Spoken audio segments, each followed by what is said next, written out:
시청자 여러분 안녕하십니까? 헬로티비 뉴스입니다. 먼저 오늘의 주요 뉴스부터 보고 오시죠.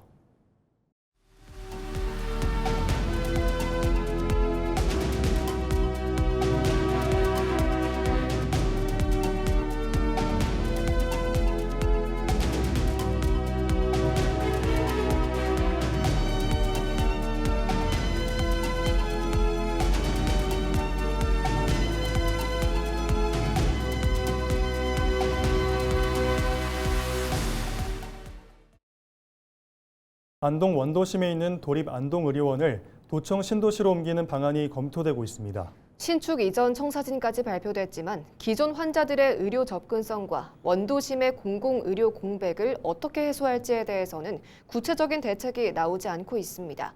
홍하영 기자가 취재했습니다. 경상북도가 안동의료원 이전을 검토하고 있습니다. 후보지는 경북도청이 있는 안동시 풍천면 갈전리.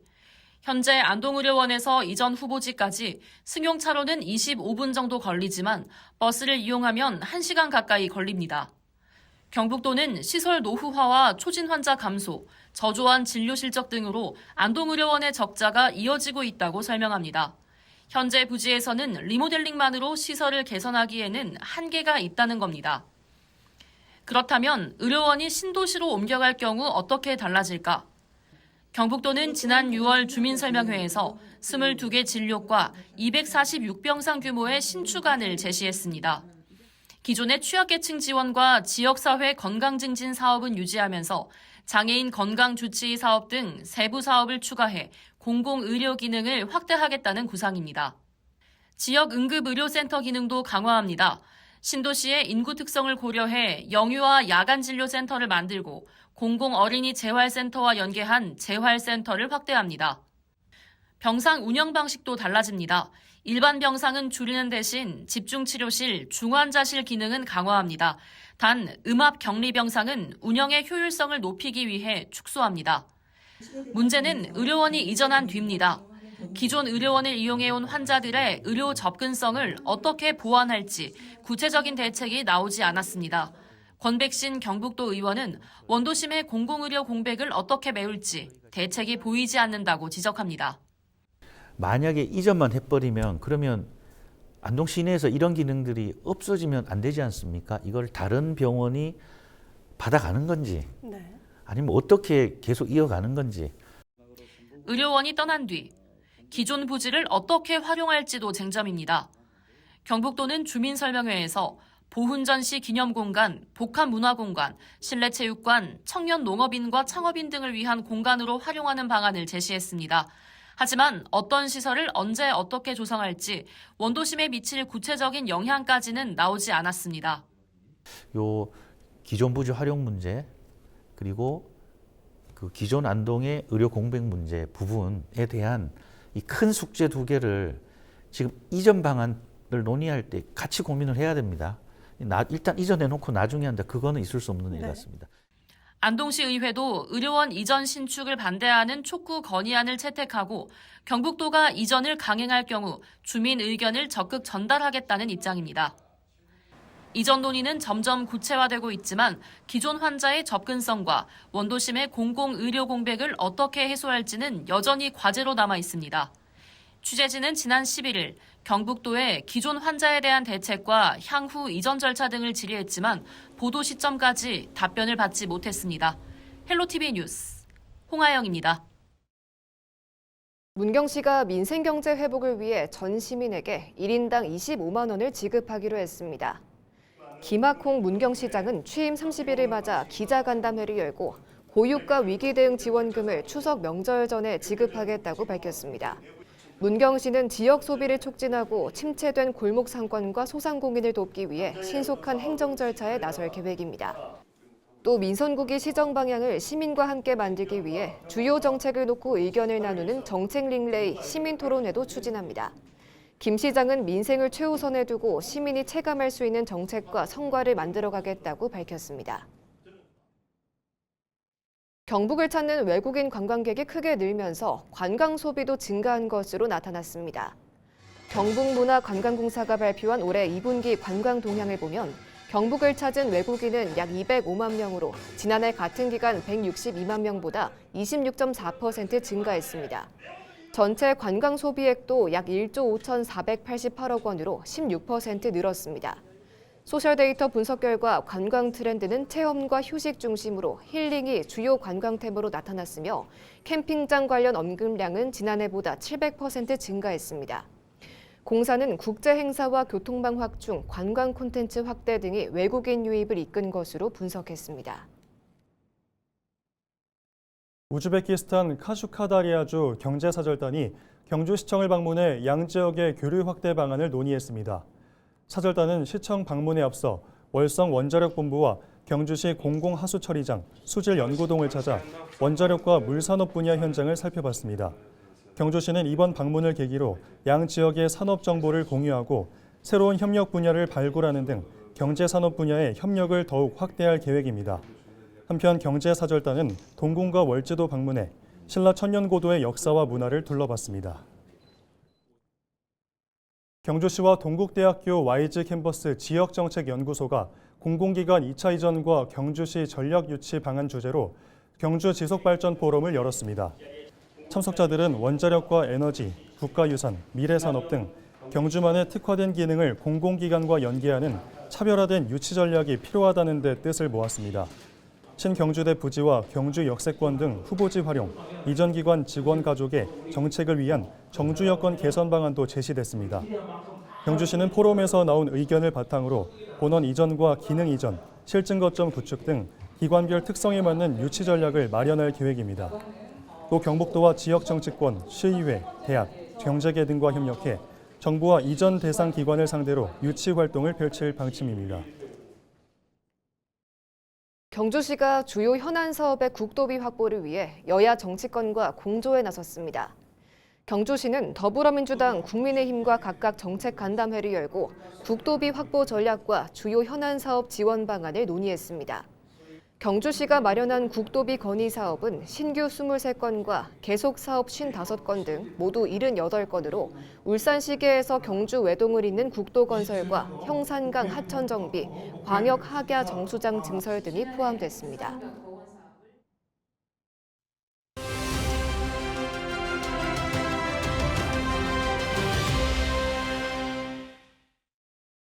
시원한 여름바다와 싱싱한 해산물, 여름 휴가의 큰 즐거움이죠. 하지만 이 시기 바닷속에 숨어있는 불청객, 비브리오 폐혈증을 주의하셔야겠습니다.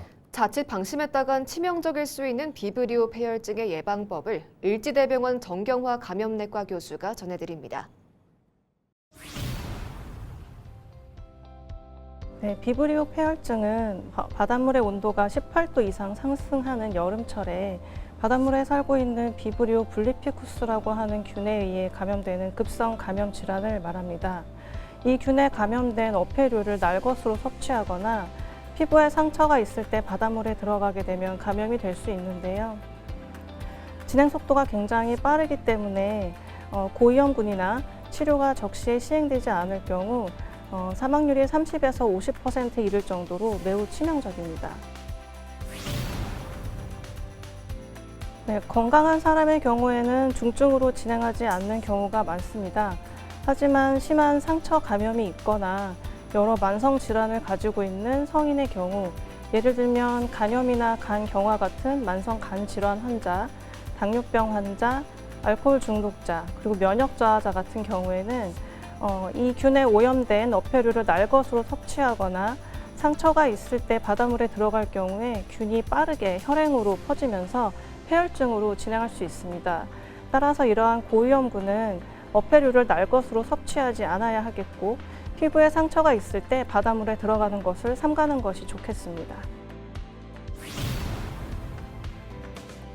건강한 피부에서는 그렇지 않습니다.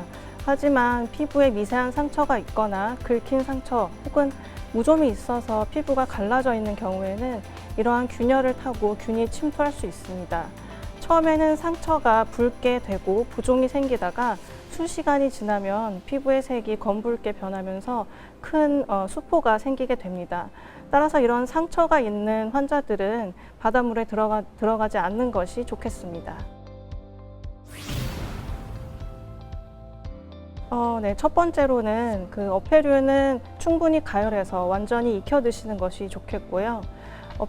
날것의 어패류를 손질할 때에는 수돗물로 깨끗이 흐르는 물에 여러 번 씻고 사용한 조리기구와 손은 깨끗이 씻는 것이 중요하겠습니다. 세 번째로 해수욕 후에 피부가 점점 악화되거나 설명되지 않는 고열, 오한 등이 발생할 경우에는 즉시 가까운 응급실에 내원하셔서 빠른 진단과 치료를 받으실 것을 권유드립니다.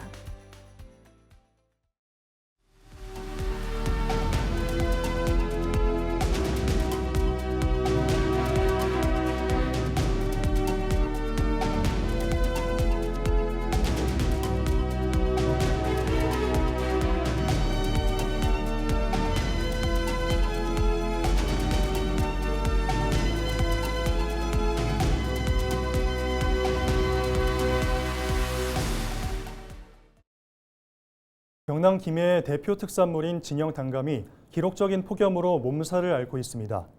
강한 햇볕에 과일이 타들어가는 이른바 일소 피해가 나타나고 있기 때문인데요. 농가들의 시름이 커지고 있습니다. 전주연 기자가 현장을 다녀왔습니다.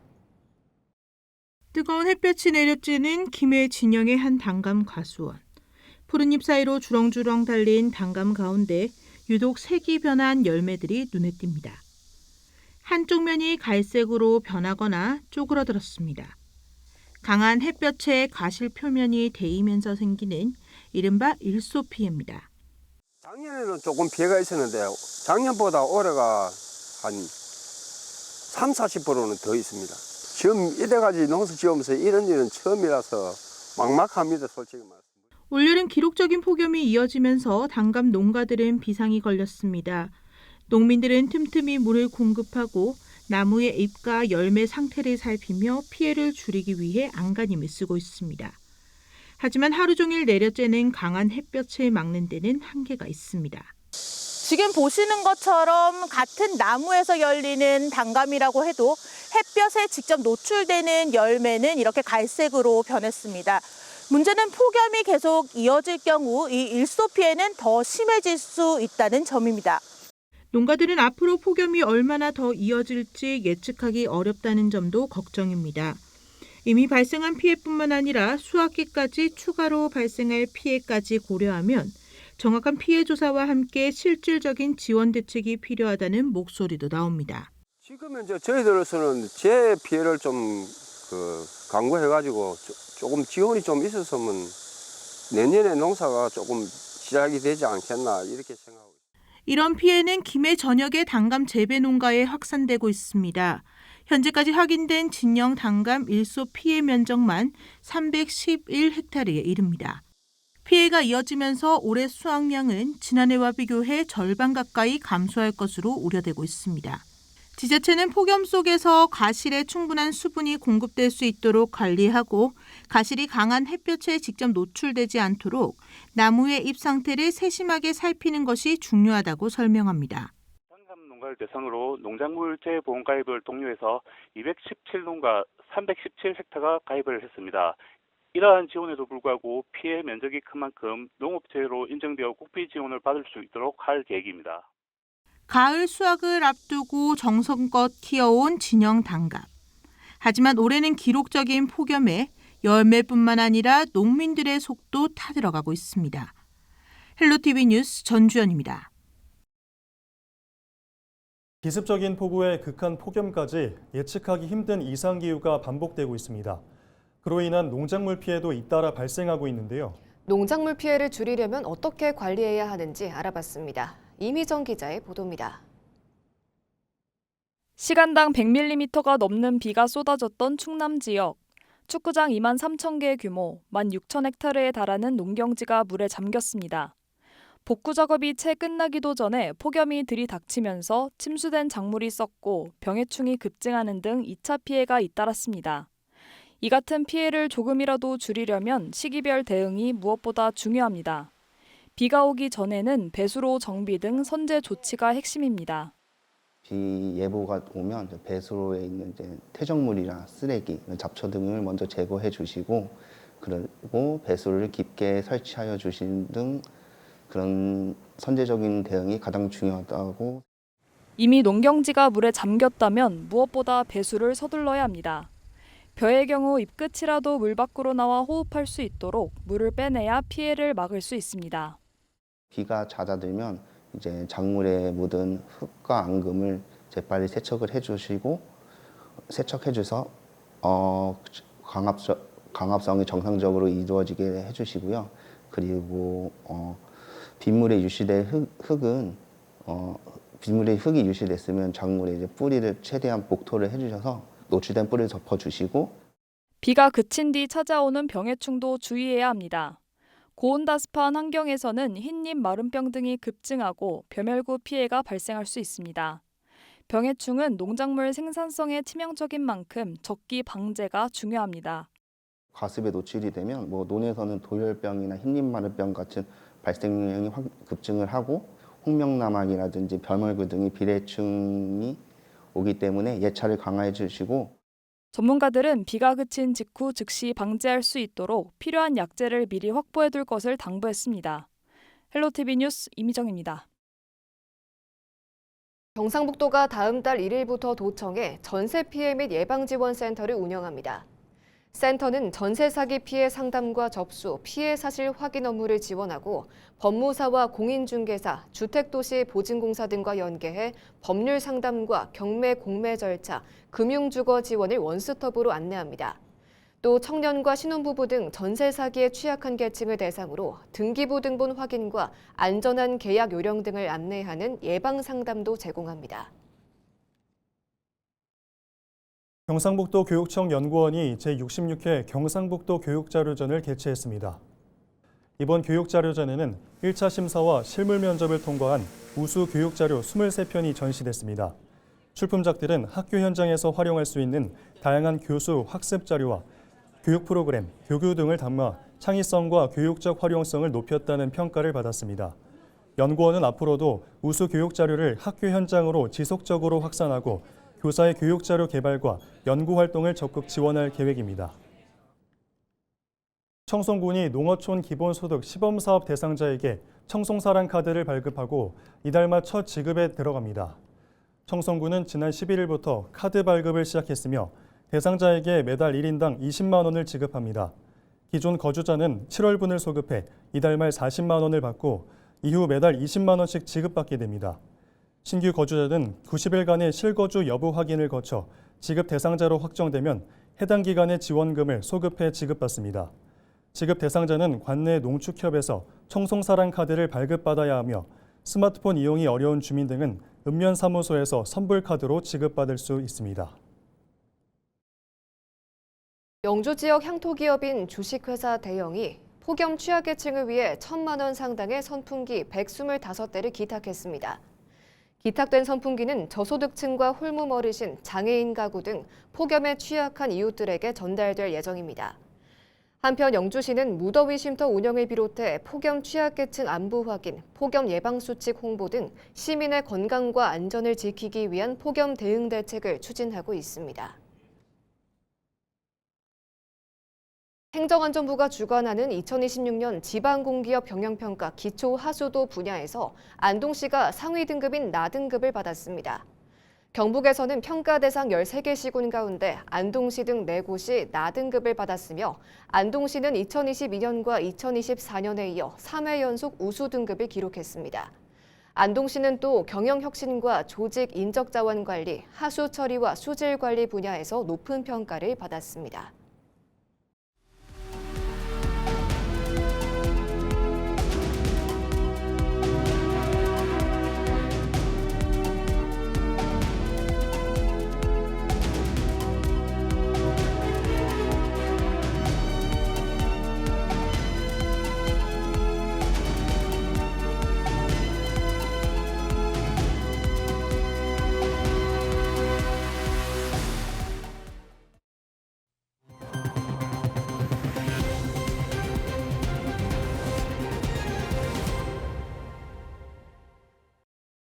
이상으로 뉴스를 마칩니다.